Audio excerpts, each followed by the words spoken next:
오늘은 사도행전 8장 큰 박해, 큰 기쁨이라는 제목으로 함께 읽어나가면서 살펴보도록 하겠습니다. 사도행전을 통해 우리는 교회와 복음의 확장을 볼 수 있습니다. 사도행전은 크게 세 부분으로 나눠 볼 수 있는데 1장부터 7장은 예루살렘에서 교회가 생겨나고 복음이 전파되는 내용, 8장부터 12장은 유대와 사마리아로 확장되어 가고 13장부터는 땅끝까지 복음이 전파되어 나갑니다.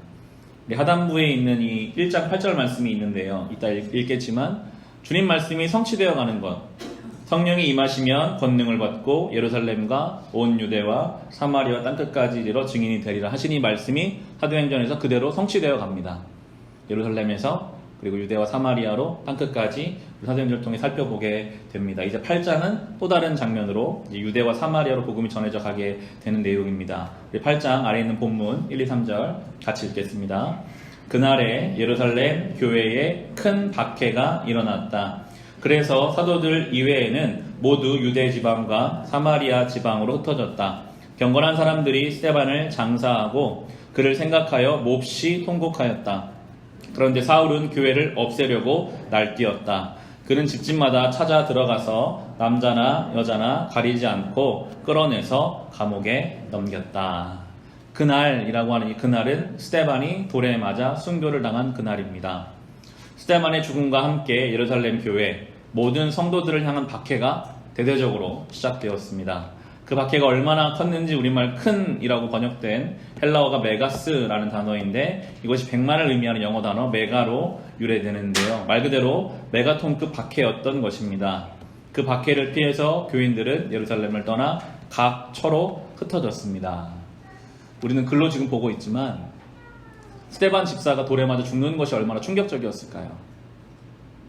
다 잡아다가 감옥에 가두고 예루살렘 교회를 지킬 수가 없다고 판단이 돼서 다 도망가 버렸습니다.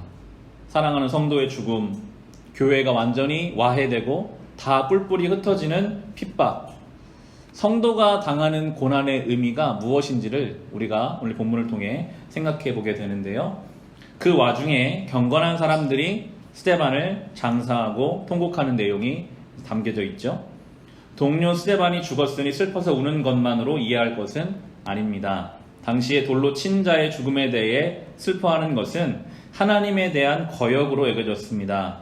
유대인들은 아무나 돌로 쳐 죽이지 않았고 하나님을 불경스럽게 취급한 자에게 돌을 던져 죽였기 때문입니다. 하나님을 모욕한 자를 위해 우는 것만으로도 큰 화를 당할 수 있었습니다. 그렇죠. 공개적으로 신성모독한 자를 죽인 것이었는데 장사를 지내거나 울면 하나님에 대한 모욕으로 여겨져서 똑같이 화를 당할 수도 있었거든요. 그러나 그들은 마치 아리마대 요셉과 니고데모가 예수의 시신을 내어달라고 했던 것처럼 공개적으로 스데반의 시신을 장사하고 크게 울었습니다. 믿음을 가지고 스데반의 시신을 장사했죠. 성도들은 슬픔 중에 빠지고 여전히 세상은 교회를 없애려고 흥분하고 날뛰고 있습니다. 사울을 중심으로 한 많은 박해자들이 잡아다 감옥에 가두고 핍박하는 일들이 지금 있습니다. 보여지기로는 소망이 사라지고 환란이 가득하지만 그 가운데 주님의 역사가 진행됩니다. 이 1, 2, 3절만 보면 교회가 끝나야지 될 것만 같아요. 다 흩어지고 죽고 박해당하고 박해자들의 세력이 더 강해 보입니다. 보이기에는 그렇게 보이는데 참 놀랍게도 복음은 이 사건으로 더 퍼져가게 되거든요. 우리는 보이는 것을 따라 사는 사람들이 아닙니다. 성경은 계속 그렇게 이야기해요. 예수 그리스도가 십자가에 죽으실 때 보이기로는 끝난 것 같고 진 것 같으나 거기가 승리가 있었고요. 홍해 앞에선 이스라엘 백성이 이제 끝났구나 생각할 때 하나님 홍해를 가르셨고요. 골리앗 앞에선 다윗이 죽을 거라 같았지만 죽지 않았고요. 성경은 계속해서 우리에게 보이는 것보다 그 밑에 그 주변에 하나님의 역사가 있음을 그것을 믿음의 눈으로 보라고 우리에게 말씀해주고 계시는데 오늘도 똑같이 그렇게 하나님의 역사가 이어져 갑니다.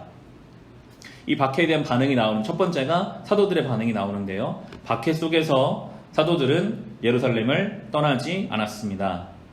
사도들 역시 두려움이 있고 박해를 피하고 싶었을 것입니다. 그러나 사도들은 예루살렘을 떠나지 않았습니다. 예수님의 고난과 부활의 현장인 예루살렘을 지키는 것이 자신들의 의무라고 여겼을 것입니다. 그러나 정작 사도들과 교회를 향한 주님의 뜻은 그렇지 않았습니다. 사도들이 지켜야 되는 것이 아니라 사실은 아래 있는 본문을 같이 읽어보겠습니다. 오직 성령이 너희에게 임하시면 너희가 권능을 받고 예루살렘과 온 유대와 사마리아와 땅끝까지 이르러 내 증인이 되리라 하시니라. 아멘. 이 말씀이 성취되어 가야 하거든요. 예루살렘에 있어서는 성취될 수가 없잖아요. 예루살렘은 증인된 삶의 출발점일 수는 있으나 종착역은 아니었습니다. 그들에게는 가야 할 길이 있었습니다. 그러나 그들은 예루살렘에 주저앉아 떠날 생각을 하지 않았습니다. 그들은 자신의 설교에 하루 수천 명씩 회개하고 심지어 허다한 제사장의 무리까지 복음에 굴복하는 예루살렘의 성공에 안주하고 말았습니다. 주님 명령을 망각한 것입니다. 문제가 없었다면, 박해가 없었다면 예루살렘을 떠나지 않았을 것입니다. 거기를 지켰을 것이에요. 그래서 이들을 예루살렘 밖으로 흘러보내기 위해서 스데반의 순교와 큰 박해가 일어난 것입니다. 예루살렘을 넘어서게 하기 위한 하나님의 섭리였습니다. 그런데도 사도들은 예루살렘을 떠나지 않았습니다.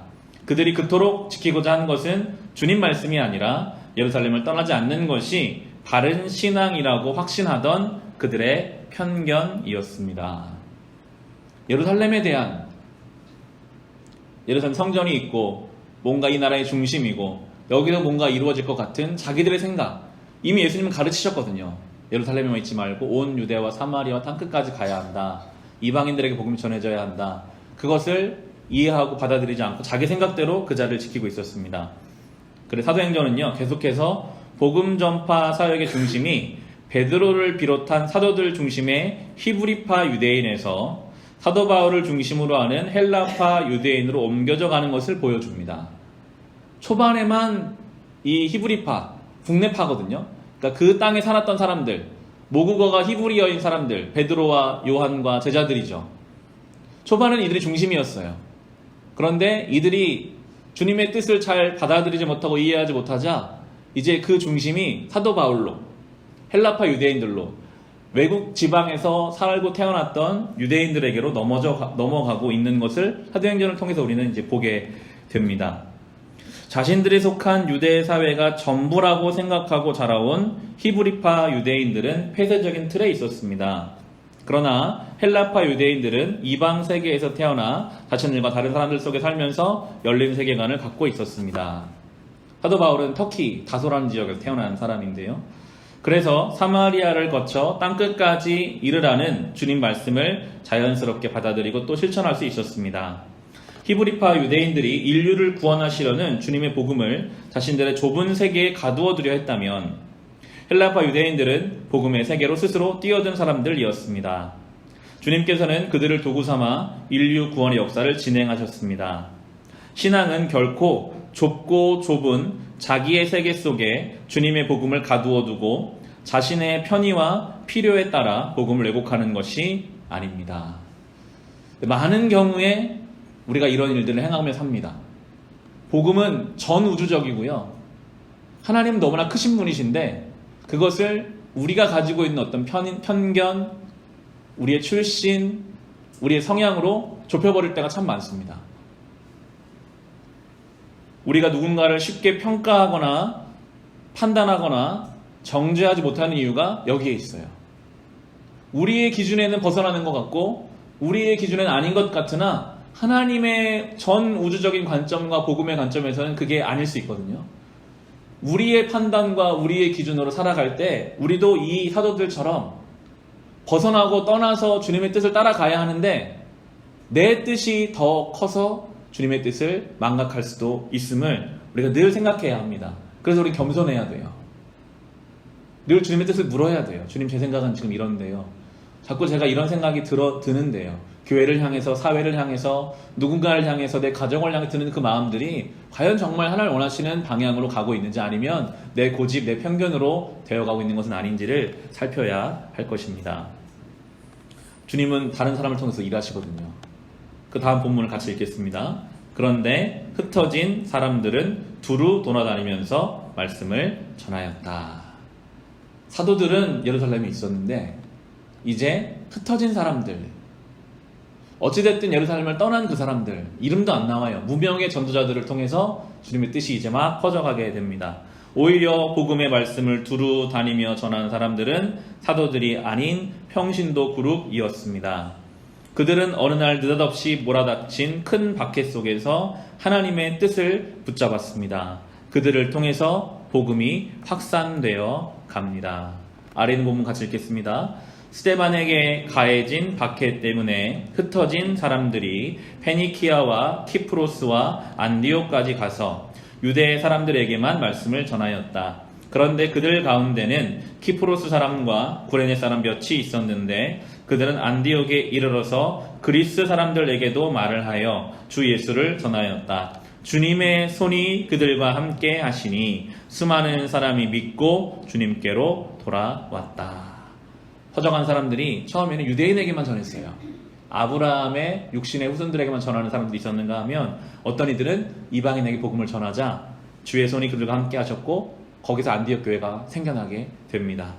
이때 세워진 안디옥 교회에서 주님을 믿는 사람들이 세상에 의해 처음으로 그리스도인이라고 불렸습니다. 안디옥 교회가 그리스도인이라고 불렸어요. 예루살렘 교회가 아니라 안디옥 교회, 그 이방인들을 통해서 그리스도인이라는 이름이 불려졌고요. 또한 안디옥 교회를 통해 박해자였던 사울이 회심하고 나서 선교자로 파송되어 새로운 복음의 역사가 열리게 되었습니다. 이토록 중요한 안디옥 교회는 예루살렘을 고수하고 있던 사도들이 아니라 큰 박해를 피해 흩어진 이름 없는 교인들에 의해 시작되었다는 것입니다. 자기 생각이 아니라 하나님의 뜻을 따라 순종했던 사람들을 통해서 하나님의 역사가 이루어져 갑니다. 왜 은혜를 받고, 다음 장입니다. 왜 은혜를 받고 하나님을 사랑하고 주변에 모범이 될 정도로 신앙의 바른 길, 정도를 걷는 교회가 핍박을 당하고 스데반과 같은 성도가 돌에 맞아 참혹하게 죽고 이를 슬퍼하며 교회를 떠나 흩어져야 하는가? 하나님은 살아계시는가? 충분히 이렇게 질문할 수 있잖아요. 왜 교회가 박해를 받고 하나님은 살아계시다면 왜 지켜주지 않는가? 그런데 교회는 거기에 매여있지 않았고요. 그들은 흩어진 그 자리에서 복음을 전합니다. 그렇게 하나님의 섭리를 따라갑니다. 때로는 교회를 향한 박해, 핍박이 교회를 거룩하게 하고 깨어있게 하며 정결하게 할 수 있다는 것을 이 모습을 통해 알 수 있습니다. 기독교 역사 내내 그렇습니다. 교회는 박해와 핍박을 통해 더 거룩하게 서고요. 어려움 중에 더 정결하게 나아갑니다. 오늘 우리가 요한복음 11장 묵상했던 말씀 나사로의 죽음도 예수님이 나사로의 죽음을 해석하시거든요. 이것은 죽을 병이 아니다. 실제로 그는 죽어요. 그런데 예수님의 관점에서 육신의 죽음이 아니라 성도가 당하는 어려움은 그들을 죽음으로 사망으로 끌고 갈 수 있는 게 아니라 그걸 통해 하나님의 영광을 받을 것이다 라고 해석하시거든요. 성도의 삶에 교회에 다가오는 박해와 어려움은 우리를 죽음으로 끌고 갈 수 없고 하나님의 영광을 향해 우리를 인도해 가실 것입니다. 우리말로 흩어진 사람들이라고 번역된 헬라어 디아스포라인데 이 말은 농부가 씨를 사방으로 흩어뿌린 행동에서 나왔습니다. 씨를 흩어뿌린 농부는 항상 능동적으로 행동하지만 농부에 의해 뿌려지는 씨는 수동적일 수밖에 없습니다. 씨가 어디에 뿌려질 것인지는 농부에 의해 결정됩니다. 흩어진 성도들 역시 수동태로 기록되어 있음은 하나님께서 당신의 섭리에 의해 그들을 흩으셨음을 밝히기 위함입니다. 씨는 결정권이 없죠. 농부가 그냥 뿌리는 대로 그 자리에서 살아야죠. 뿌리를 내리고 열매를 맺는 것이 씨입니다. 흩어진 자들은 디아스포라, 수동태로 쓰여 있습니다. 하나님이 흩으셨어요. 그 자리가 보냄받은 자리인 것이죠.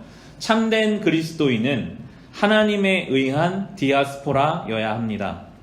2000년 전 이 땅에 오신 예수님께서는 하나님의 독생자이셨습니다. 그분은 이 땅에서 비천한 인간의 모습으로 사실 분이 아니었습니다. 그런데도 예수께서는 당신을 이 땅으로 흩뿌리시는 하나님 아버지의 뜻에 순종하셨습니다. 그분은 하나님에 의해 이 땅에 오신 디아스포라이셨습니다. 그 결과 온 인류를 구원하신 생명의 구주가 되셨습니다. 만약 예수께서 천상에만 집착하여 천상에만 머물러 계셨다면 불가능한 생명의 대역사였습니다. 우리가 주님을 따라서 디아스포라가 된다는 것은 그리스도인 된 우리의 의무인 동시에 특권입니다. 우리는 농부이신 주님이 뿌리신 그 자리에서 뿌리를 내리고 열매를 맺으며 성도의 삶을 살아가야 합니다. 여러분이 살고 있는 그 자리는 우리의 선택으로 온 것 같으나 성경에 따르면 주님이 뿌려서 살게 하신 자리입니다. 우리의 그 믿음이 있어야 돼요. 안 그러면요, 끊임없이 후회하고요, 돌아가고 싶고요, 주어진 삶에 집중할 수 없습니다. 원망합니다. 그때 내가 그 사람 때문에 이렇게 여기로 왔어. 내가 내 자녀 때문에 이렇게 됐고, 내가 내 누군가의 관계 때문에 내 삶이 지금 이렇게 온 것이라고 후회와 자책과 지난날에 대한 마음만 있을 거예요. 그런데 오늘 성경은 주님이 우리를 뿌리셨고, 우리가 할 일은 뿌림받은 그 자리에서 뿌리 내리고 살아내고 열매 맺으며 그렇게 디아스포라로 살아가야 한다고 이렇게 말씀해주고 계십니다. 하나님이 그 사람들 통해 지금 일하고 계시죠. 그 대표적인 사람이 빌립인데요. 이제 남은 부분은 이 빌립을 살펴보게 될 겁니다. 아래 본문 같이 읽겠습니다. 빌립은 사마리아 성에 내려가서 사람들에게 그리스도를 선포하였다. 무리는 빌립이 행하는 표징을 듣고 보면서 그가 하는 말에 한 마음으로 귀를 기울였다. 그것은 귀신 들린 많은 사람에게서 악한 귀신들이 큰 소리를 지르면서 나갔고 많은 중풍병 환자와 지체 장애인이 고침을 받았기 때문이다. 그래서 그 성에는 큰 기쁨이 넘쳤다. 흩어진 사람들 중에 빌립이라는 사람이 대표적으로 언급되고 있습니다. 여기서 빌립은 12제자 가운데 한 명의 빌립이 아니고 집사로 세워진 7명 중에 하나인 빌립입니다.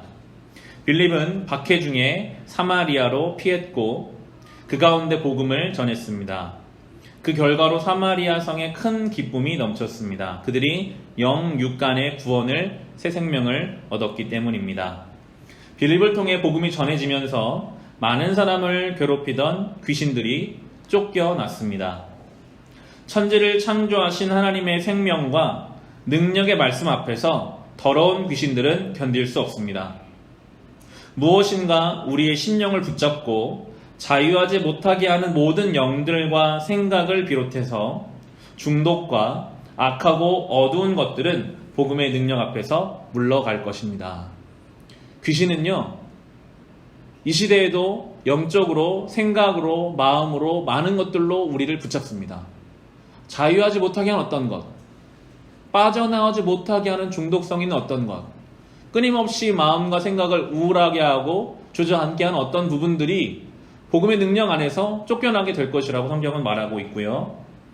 또한 많은 선천적 불치병 환자들이 말씀의 능력에 의해 고침을 받았습니다. 2000년 전 사마리아에서 고통받던 불치의 환자들을 치유한 말씀은 바로 오늘 우리에게도 동일하게 주어진 복음의 말씀입니다. 우리 중에도 현대의학으로 고칠 수 없는 불치의 병으로 고통받는 지체가 있다면 주님 말씀의 능력으로 치유되기를, 그래서 그분들과 그 가정과 우리 교회에 큰 기쁨이 샘솟기를 기도합니다. 이 부분은 이철 목사님이 쓰신 부분을 옮겨왔는데요. 주일마다 이 설교를 하시면서 그 책엔 그렇게 적혀 있더라고요. 주일 예배에 나오는 우리 성도들이 정말 그 2000년 전 사마리아에서 경험했던 그 하나님의 치유와 회복의 역사를 동일하게 경험하기를 간절히 기도하며 설교를 준비했다라고 이렇게 글을 보면 저도 기도하게 되더라고요. 아, 오늘 이 예배를 드리며 그 하나님이 동일한 하나님이신데 우리를 붙잡고 있는 어떤 영적인 문제, 육신의 문제들로부터 이 복음의 능력으로 자유를 경험하고 치유를 경험하고 회복을 경험하게 하시는 그 하나님이 오늘도 우리 하나님이시기에 사모하는 마음으로 주님 앞에 나아가야 할 것입니다. 사마리아 이 지역 자체가 가진 특성이 있는데요. 이 사마리아는 지역에 대해서 생각할 것이 있습니다. 본래 하나였던 이스라엘은 솔로몬의 아들 르호보암 왕 때에 남북으로 분단되었고 분단된 북왕국의 수도가 사마리아였습니다. 그러나 분단 200여 년 만에 북왕국은 아시리아 제국의 사르곤 왕에게 멸망당하고 맙니다. 사마리아를 정복한 사르고는 북왕국의 지배 계급에 속해 있던 사람 3만 명을 국외로 추방하고 자신이 정복한 땅의 다른 민족들을 강제로 사마리아에 이주시켜 살게 했습니다. 사르고는 그것이 사마리아인들을 아시리아 제국에 가장 빨리 확실하게 동화시키는 방법으로 사용한 것입니다. 그 결과로 사마리아인은 이방인과 피가 섞이게 되었고 바로 이것이 순수 혈통에 집착하던 유대인이 사마리아인을 경멸하게 된 이유입니다. 그래서 그 후로는요, 유대인들은 사마리아인들을 자신들과 같은 이스라엘인으로 여기지 않았습니다. 아예 사람으로 취급하지 않았습니다. 그래서 유대인들은 예루살렘에서 갈릴리에 갈 때에도 그 중간에 위치한 사마리아에 발을 들여놓지 않으려고 먼 길을 돌아가곤 했습니다. 유대인이 사마리아인을 이렇듯 경멸했으니 그 사실을 알고 있는 사마리아인 역시 유대인을 증오할 수밖에 없었습니다. 분열이 가득했어요. 하나님 나라는 하나됨이거든요. 그런데 이들에게는 어떤 혈통적인 것 때문에, 출신 때문에 분열, 비판, 정죄가 가득한 땅이 되어버렸습니다. 그와 같은 지역적 감정은 예수님 때에도 계속되었고 이걸 잘 보여주는 것이 그 사장에 나왔던, 요한복음 4장에 나오는 우물가의 여인과의 만남이죠. 그 여인이 그런 마음, 피해의식과 함께 좀 안 좋은 마음을 가지고 있거든요. 사마리아 땅과 그 사람들 안에는 피해의식과 열등감이 있었을 것입니다. 그런데 바로 그 사마리아 사람들이 빌립으로부터 복음을 받아들였습니다. 주님의 구원 역사가 그들에게 임한 것입니다. 이때 사마리아 사람들이 경험한 기쁨을 헬라어로 카라인데 주님의 은혜로 인해 일어나고 경험되는 본질적이고도 지속적인 기쁨을 의미합니다. 기쁨에도 종류가 있거든요. 세상이 주는 기쁨은 한시적입니다. 기쁨이 있어요. 그러나 그 기쁨은 항상 시간이 지나면 없어지죠. 주님 안에서 경험하는 기쁨만이 지속적이고도 본질적인 기쁨입니다. 만약에 사마리아 불치병자들이 단지 육체의 치유만을 얻었다면 그들이 누린 기쁨은 본질적이고 지속적인 기쁨일 수 없었을 것입니다. 그들은 복음 안에서 회복과 위로와 새로운 삶을 경험했습니다. 8장이 어떻게 시작했습니까? 큰 박해로 시작했거든요. 교회를 향한 큰 박해로 시작된 사마리아 8장이 사마리아의 큰 기쁨으로 맞춰집니다. 이것이 복음의 역사입니다. 하나님은 성도들을 죽음과 박해와 슬픔에서 멈추게 하지 않으십니다. 스데반의 죽음 그리고 슬픔과 흩어짐이 이제는 사마리아와 땅끝으로 복음을 전하게 하고 기쁨을 전하는 귀한 출발점이 되고 있습니다. 거기에 붙잡혀 사용된 빌립은 사도도 아니요 특별한 존재가 아닌 우리와 같은 성도였습니다. 이러한 하나님의 구원 역사에 빌립과 같이 사용된 우리가 되기를 기도합니다. 큰 박해를 큰 기쁨으로. 결국 이게 성경이고요. 이게 예수 그리스도의 복음의 역사입니다. 나사로의 죽음이 큰 기쁨으로. 모든 게 이 관점으로 볼 수 있어요. 예수 그리스도 안에 우리의 인생은 큰 박해까지도 큰 기쁨으로 바꾸시는 주님의 은혜이기에 바라기는 우리도 빌립처럼 이 하나님의 구원 역사에 붙잡혀서, 빌립은요 지금 처음 나온 사람이에요. 예수님과 함께한 제자도 아니었고요. 그냥 일반 신도였어요. 그러나 주님의 구원 역사에 붙잡힐 때 그를 통해 하나님의 역사가 일어나는 것처럼 우리도 주님의 은혜에 붙잡혀서 사용되는 놀라운 은혜가 있기를, 특별히 사마리아에 있었던 이 치유 회복의 역사가 우리의 삶에도 부어지고 허락되기를 주님의 이름으로 축원합니다.